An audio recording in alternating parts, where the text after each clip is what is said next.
ഒരു വർഷത്തേക്ക് സ്വർണം വാങ്ങുന്നത് ഒന്ന് ഒഴിവാക്കണം. ഹൈദരാബാദിൽ ഒരു റാലിയിൽ പ്രധാനമന്ത്രി നരേന്ദ്രമോദി നടത്തിയ ഈ പ്രസ്താവന ഇപ്പോൾ ഇന്ത്യൻ ഫിനാൻഷ്യൽ മാർക്കറ്റിൽ വലിയ ചർച്ചയായിരിക്കുകയാണ്. എന്തിനാണ് സ്വർണത്തിന് മേൽ ഇങ്ങനെയൊരു നിയന്ത്രണം? വെൽക്കം ടു ജിയോജി സ്പോട്ട്ലൈറ്റ്.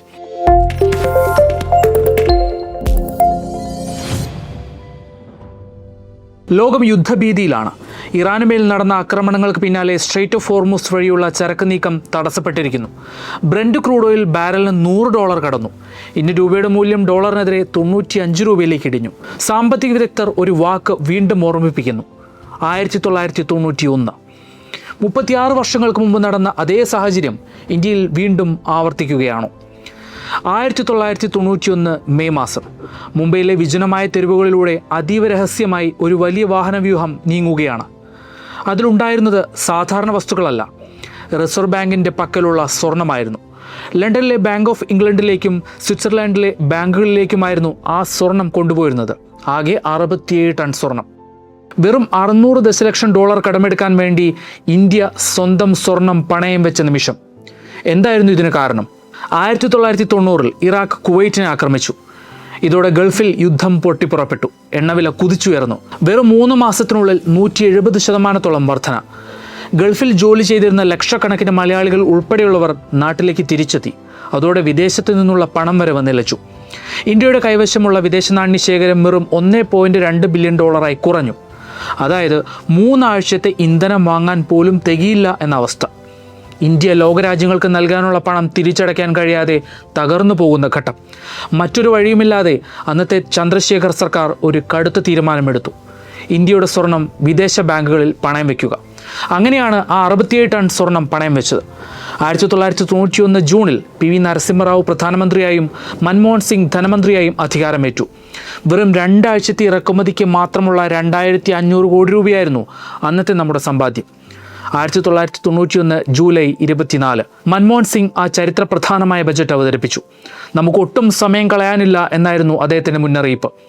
ഇന്ത്യയുടെ സാമ്പത്തിക നയങ്ങളെ അദ്ദേഹം ഉടച്ചു വാർത്തു. ഗ്ലോബലൈസേഷനും ലിബറലൈസേഷനും നടപ്പാക്കി. ചുവപ്പ് നാടുകളുടെ കെട്ടുപാടുകൾ അദ്ദേഹം അവസാനിപ്പിച്ചു. വിപണികളെ സ്വതന്ത്രമാക്കി. 51% വരെ വിദേശ നിക്ഷേപം അനുവദിച്ചു. കയറ്റുമതി വർദ്ധിപ്പിക്കാനും നടപടികളെടുത്തു. ഇന്ന് 2026 1991 അതേ സാഹചര്യമുണ്ടോ? അന്ന് $1.2 ബില്യൺ ഉണ്ടായിരുന്നിടത്ത് ഇന്ന് നമ്മുടെ പക്കൽ $700 ബില്യൺ ഫോറക്സ് ശേഖരമുണ്ട്. ഏകദേശം 11 മാസത്തേക്ക് ആവശ്യമായി ഇറക്കുമതി നടത്താൻ ഇത് മതിയാകും. അന്ന് നമുക്ക് സ്വന്തമായി എണ്ണ സംഭരണ സംവിധാനങ്ങൾ ഉണ്ടായിരുന്നില്ല. എന്നാൽ ഇന്ന് വിശാഖപട്ടണത്തും മംഗലാപുരത്തും ഭൂമിക്കടിയിൽ ഭീമാകാരമായ സ്ട്രാറ്റജിക് പെട്രോളിയം റിസർവ്സ് നമുക്കുണ്ട്. എണ്ണവരവ് നിലച്ചാലും ദിവസങ്ങളോളം രാജ്യത്തെ ചലിപ്പിക്കാൻ ഇത് സഹായിക്കും. എന്നിരുന്നാലും ചില കാര്യങ്ങൾ ഇന്നും മാറിയിട്ടില്ല. ഇന്ത്യ ഇന്നും 89% എണ്ണയ്ക്കും ഗൾഫ് രാജ്യങ്ങളെയാണ് ആശ്രയിക്കുന്നത്. എണ്ണവിലയിൽ ഓരോ ഡോളർ കൂടുമ്പോഴും നമ്മുടെ ഖജനാവിന് വരുന്നത് കോടികളുടെ ബാധ്യതയാണ്. കൂടാതെ ലോകത്ത് ഏറ്റവും കൂടുതൽ പണം പ്രവാസികൾ അയക്കുന്ന രാജ്യം ഇന്ത്യയാണ്. ഗൾഫിലെ ഒരു ചെറിയ അസ്ഥിരത പോലും കേരളം പോലുള്ള സംസ്ഥാനങ്ങളെയും ഇന്ത്യയുടെ സാമ്പത്തിക നിലയെയും ബാധിക്കാം. ഈ സാഹചര്യത്തിലാണ് സ്വർണം വാങ്ങുന്നത് നിർത്താനും വിദേശയാത്രകളും അനാവശ്യ ഇന്ധന ഉപയോഗവും കുറയ്ക്കാനും പ്രധാനമന്ത്രി അഭ്യർത്ഥിച്ചിരിക്കുന്നത്. മിഡിൽ ഈസ്റ്റിലെ സംഘർഷങ്ങൾ കാരണം ക്രൂഡ് ഓയിലിൻ്റെ വില കുതിച്ചുയരുകയാണ്. ഓയിൽ വാങ്ങാതെ നമുക്ക് മുന്നോട്ട് പോകാൻ കഴിയില്ല. ഓയിൽ വാങ്ങാൻ വലിയൊരു തുക ഡോളറായി നൽകണം. അതിൻ്റെ കൂടെ സ്വർണവും കൂടി വൻതോതിൽ ഇറക്കുമതി ചെയ്താൽ നമ്മുടെ കയ്യിലുള്ള ഡോളർ ശേഖരം വേഗത്തിൽ തീർന്നു പോകും. ഇന്ത്യയിലെ സ്വർണത്തിൻ്റെ കണക്കുകൾ എടുത്തു നോക്കിയാൽ നമ്മൾ ശരിക്കും ഞെട്ടും. വർഷം തോറും ഏകദേശം 700 മുതൽ 800 ടൺ വരെ സ്വർണ്ണമാണ് ഇന്ത്യക്കാർ വാങ്ങുന്നത്. ഇതിൽ 90% നമ്മൾ ഇമ്പോർട്ട് ചെയ്യുകയാണ്.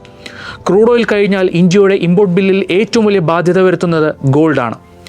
ഗ്ലോബൽ മാർക്കറ്റിൽ വോളറ്റിലിറ്റി കൂടുമ്പോൾ ഇത്രയും വലിയ തുക ഡോളറിൽ പേയ്മെൻറ്റ് നടത്തുന്നത് നമ്മുടെ കറണ്ട് അക്കൗണ്ട് ഡെഫിസിറ്റ് വർദ്ധിക്കാൻ കാരണമാകും. അതായത് കയ്യിലുള്ളതിനേക്കാൾ കൂടുതൽ പണം പുറത്തേക്ക് പോകുന്നു. കറണ്ട് അക്കൗണ്ട് ഡെഫിസിറ്റ് കൂടിയാൽ രൂപയുടെ മൂല്യം ഇടിയും, വിലക്കയറ്റം കൂടും. ഒടുവിൽ ബാങ്ക് ലോൺ EMI വരെ വർദ്ധിക്കാൻ ഇത് കാരണമാകും.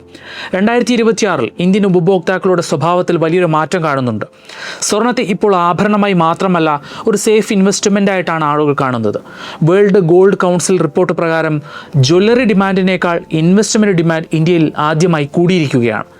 ഇൻവെസ്റ്റ്മെൻറ്റ് ഡിമാൻഡിൽ 54% വർധനയാണ് ഈ ക്വാർട്ടറിൽ ഉണ്ടായത്. ചുരുക്കത്തിൽ പറഞ്ഞാൽ രാജ്യത്തിൻ്റെ സാമ്പത്തിക നില സ്റ്റേബിളായി നിർത്താൻ ഗവൺമെൻറ് സ്വർണ്ണ ഇറക്കുമതി കുറയ്ക്കാൻ ആഗ്രഹിക്കുന്നു. സർക്കാരിൻ്റെ ഈ നിർദ്ദേശത്തെക്കുറിച്ച് നിങ്ങൾ എന്താണ് ചിന്തിക്കുന്നത്? വിപണിയിലെ മാറ്റങ്ങൾ നിങ്ങളുടെ നിക്ഷേപങ്ങളെ ബാധിക്കുമെന്ന് തോന്നുന്നുണ്ടോ? നിങ്ങളുടെ അഭിപ്രായങ്ങൾ താഴെ കമന്റ് ചെയ്യുക.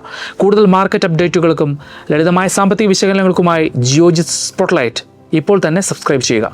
Thanks for watching.